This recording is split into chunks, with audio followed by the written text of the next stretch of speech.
안녕하세요, 박수기 의원님. 네. 이렇게 만나 뵙게 돼서 반갑습니다. 이번 행정사무감사에서 지산 나들목에 대한 감사가 필요하다고 밝히셨습니다. 어떤 부분을 지적하셨는지 말씀 부탁드리겠습니다. 네. 지산나들목 출구에 대한 부분입니다. 처음에 우측 진출로에서 좌측 진출로로 변경되는 과정에서 그러한 과정이 충분하게 합당한 것인가, 이에 대한 점검이 좀 필요하다고 봅니다. 일단 보면 터널에서 IC로 나가는 이격거리라는 게 있습니다. 현재 지산나들목 도로 여건상 국토부 기준은 680m입니다. 그런데 현재 좌측 진출로인 경우에는 이격거리가 70m입니다. 전국에 물론 이렇게 좌측 진출로에서 출구가 되는 사례가 있습니다만 이렇게 70m가 좀 이 정도의 짧은 거는 없다고 나와 있습니다. 그러면 어떻게 이렇게 이상한 경우가 발생했느냐는 겁니다. 당시 시에서는 전문가 자문회의를 3차례 개최했는데요. 전문위원 4분이 위촉되었습니다. 이 중 2분은 지속적인 반대 의사를 밝히셨고, 심지어 한 분은 모 인터뷰에서 그런 설계 변경을 계속 반대했는데 강행하는 쪽으로 가는 것 같아서 더 이상 회의에 참석하지 않기로 했다, 이런 내부 방침을 세웠다, 이렇게 또 이야기를 했습니다. 상당히 큰 사건이 발생한 거죠. 제가 시에서 받은 자료를 보니까요, 이게 가장 큰 문제 중에 하나인데, 당시에 현장에서 수기로 작성된 회의록과 이걸 시에서 나중에 정리한 공문 회의록이 다릅니다. 어떻게 다르냐면, 그 당시 좌측 출구에 대한 여러 가지 염려에 대한 기록들이 있는데요. 이게 시 공식 문서로 가면서 삭제되거나 왜곡되거나 여러 가지 변형된 이런 게 좀 보입니다. 그래서 이 부분이 철저하게 검증되어야 한다 생각을 합니다. 의원님, 자문위원회의에서 강력히 반대를 했습니다. 네. 반대 의견을 주셨는데도 불구하고 1차선 진출로를 강행했던 이유가 있었을까요? 글쎄요, 저도 그게 가장 큰 의문입니다. 왜냐하면 실제 당시에 자문위원들의 자문 의견들을 제가 시에서 요청해서 받은 자료가 있습니다. 여기 보면 민원 등에 따른 변경안이나 교통안전 측면에 대한 고민이 발생하는 대안으로 민원 조정 가능성, 교통안전 확보 방안 등에 대한 신중한 검토 후 논의가 필요하다. 그리고 좌측 설계 변경안은 교통사고 위험성이 매우 높음 되어 있습니다. 주변 민원보다는 이수란도로 안전 문제를 최우선으로 고려해야 함. 기존 원설계안 추진 요청, 이런 등 얘기들이 분명하게 있습니다. 자문위원들의 의견서에는. 하지만 시에서 작성한 결과 보고에 있는 주요 자문 의견에 보면 이런 내용이 없습니다. 다시 말하면 좌측 출입로에 대한 부정적이거나 뭔가의 개선 방향에 대한 의견들이 삭제되거나 또는 축소, 왜곡되었던 것이 분명하게 보인다는 이야기죠.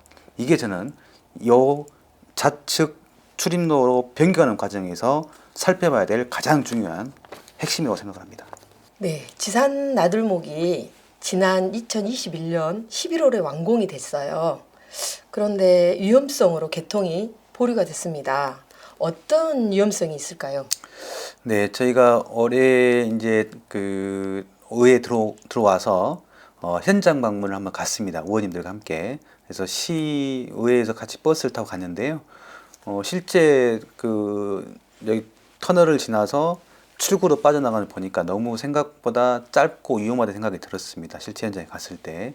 그래서 이게 참 뭔가 좀 문제가 있구나라는 걸 봤고요. 그리고 조금 전에 말씀드린 것처럼 그게 보니까 터널에서 출구까지의 이객거리입니다. 이객거리가 너무 짧다 보니까 어쨌든 운전자들의 안전 문제가 충분하게 예상이 되는 거죠.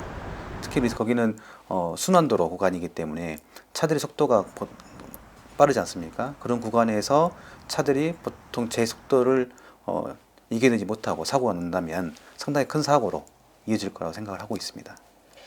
광주시에서는 지난해 11월 개통 예정이었던 지산 나들목이 올해 3월 개통한다고 했다가 또 10월로 이어졌고, 또 이번에는 위험도 평가 용역을 통해서 개통 여부를 내년 3월에 결정을 할 방침으로 알려졌습니다.